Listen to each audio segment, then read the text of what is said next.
Intelligence Fund ang MMDA for 2024. Is that correct? Yes, Mr. Speaker, my dear colleague. Willing po ba ang MMDA na i-forgo ang kanyang proposal for Intelligence Fund for 2024?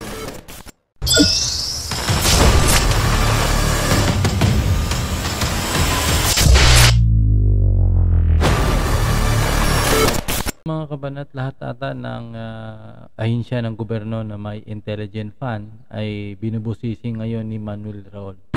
Sa katunayan, pati yung MMDA nais ni Manuel Raol na hindi nabibigyan ng intelligent fund. Kasi sabi niya, willing ba? Tinatanong niya kasi yung MMDA, willing ba yung MMDA na i-forgo yung kanilang intelligence fund. Ibig sabihin, gusto ni Manuel Raol na tanggalan ng intelligent fund itong intelligent funds itong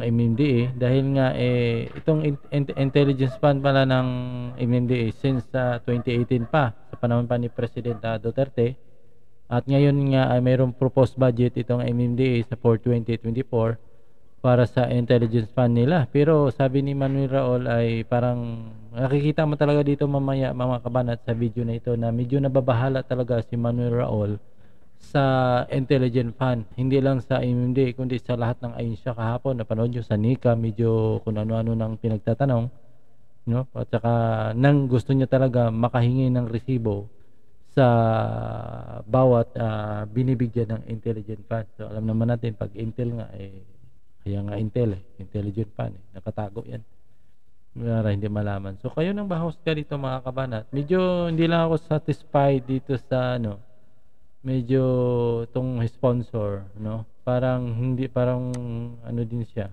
no? Kayo nang humusga dito, panoorin niyo na lang ito. Mixing video lang ito mga kabanat. Actually, a short interpellation. So, would the sponsor yield to a few questions?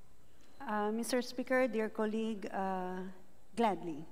Thank you, Mr. Speaker. Mr. Speaker, to clarify lang, may proposal na intelligence fund ang MMDA for 2024. Is that correct? Yes, Mr. Speaker, my dear colleague. Mr. Speaker, nung mga nakaraang taon, meron na rin po bang intelligence fund ang MMDA? Mr. Speaker, my dear colleague, meron na po. 2018 pa yan 2018 pa po. Mr. Speaker, can the sponsor inform us, bale, nung 2018 po onwards, magkano ang intelligence fund ng MMDA? Mr. Speaker, my dear colleague, as to the figure, if we may just request a good interpolator that we can just provide the figures. However, in a nutshell, in a briefing for very brief explanation lang po, that the intelligence fund is not for the recruitment or NTLF for the purpose of anti-terrorism. It is for the anti-criminality and anti-corruption of the LGUs. Mr. Speaker, my dear colleague. Mr. Speaker, at least for this year, 2023, magkano po ang intelligence fund na nakalagak sa MMDA? Mr. Speaker, my dear colleague, it's just 21 million for this 2024, but it is locally 2023, but it is locally funded from the LGUs po. Mr. Speaker, my dear colleague. Mr. Speaker, we would be glad to accept the submission as mentioned by the sponsor of the budget of MMDA. Mainam po na maipadala sa ating opisina para makita po natin ang figures. Mr. Speaker, based on Joint Circular 2015-01, ito po kasi ang parang biblia po natin when we discuss confidential and intelligence funds sa ating bansa, Mr. Speaker. Puro intelligent confidential Based on the definition of terms, 3.14 intelligence fund, it refers to the lump sum amount provided as such in the GA for NGAs. Mr. Speaker, kasi ang pondo na pupunta sa mga LGU, matatrace back pa rin naman natin, Mr. Speaker. Significant na bahagi din nun, ay galing din naman sa atin, sa national government.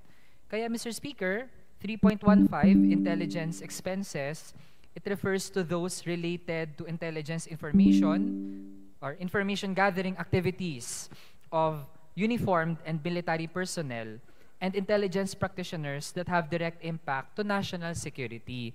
Mr. Speaker, ang MMDA po ba ay bahagi ng military and uniformed personnel? Mr. Speaker, my dear colleague, hindi po. MMDA is not part of that activity.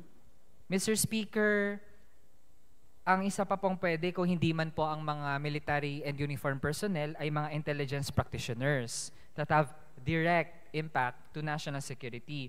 Mr. Speaker, may definition din 3.16 ng intelligence practitioner. It refers to the experts and agents duly designated and authorized to perform intelligence information gathering and surveillance activities of the following government agencies. Mr. Speaker, DND, Navy, Air Force, Army, AFP, PNP, Coast Guard, NICA, PIDEA, and other national government agencies. Mr. Speaker, ang MMDA po ba ay intelligence practitioner? Mr. Speaker, my dear colleague, hindi po. Kasi po, Mr. Speaker, ayun, hindi po siya makakwalify doon sa mga na-enumerate natin, Mr. Speaker. All of those mentioned are national government agencies. Mr. Speaker, when we discuss, if we proceed sa utilization naman, Mr. Speaker, sa Joint Circular pa rin, 4.1.3, ang mga entitled po sa confidential and or intelligence fund, ito po ang nabanggit, Mr. Speaker. For LGUs whose peace and order is a priority concern and which have duly allocated confidential fund but not intelligence fund in their annual appropriation ordinances. Kaya Mr. Speaker, ang MMDA, dahil based naman sa ating budget deliberations, nakakwalify din siya sa allocation to local government units.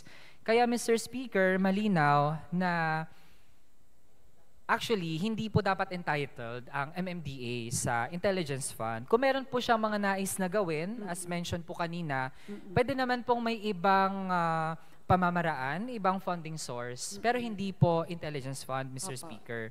Would the sponsor agree to that comment, Mr. Speaker? Opo. Mr. Speaker, my dear colleague, opo, tinatanggap po namin ang inyo pong suhestyon. It is more on confidential fund than intelligence fund. Mr. Speaker, my dear colleague. Mr. Speaker, nasa circular din po 4.10.2 ang paggamit po ng intelligence fund. Mr. Speaker, intelligence fund shall be used only for the following intelligence expenses carried out by uniformed and military personnel and intelligence practitioners. 4.10.2, special projects and case operation plans as approved by the head of agency involving covert or semi-covert psychological, internal security operation, and peace and order activities, as well as programs, projects, or campaigns against lawlessness and lawless elements involving intelligence activities. Kaya Mr. Speaker, ang gusto po kasi nating iwasan ay halimbawa kung merong mga assistance programs, kahit po para pa iyan sa mga urban poor communities kasi magiging delikado po siya, Mr. Speaker, kung intelligence fund ang gagamitin. Kasi ang pwedeng mangyari, Mr. Speaker, ibig sabihin po niyan, ang turing ba natin sa mga urban poor communities ay balon ng mga lawless elements as stated sa 4.10.2. At isa din, Mr. Speaker, pwedeng magkaroon ng component ng intel work or intelligence gathering ang mga assistance programs na gagawin kung ang funding source po ay intelligence fund. Kaya Mr. Speaker, for my final question, given that MMDA is not entitled to intelligence fund at delikado po pwedeng magamit sa maling approach to development and assistance ang intelligence fund, willing po ba ang MMDA na i-forgo ang kanyang proposal for intelligence fund for 2024? Mr. Speaker, my dear colleague, opo daw po. Pwede po. At just for clarification, MMDA admits na nagkamali lang po talaga sa pagpangalan dito po sa pag-alagay ng title ng line item. So it really falls on the confidential fund. Mr. Speaker, my dear colleague. Mr. Speaker, I have no further questions to MMDA through its sponsor, and salamat po sa ating buting sponsor. Thank you so much, Mr. Speaker, my dear colleague. Thank you. you.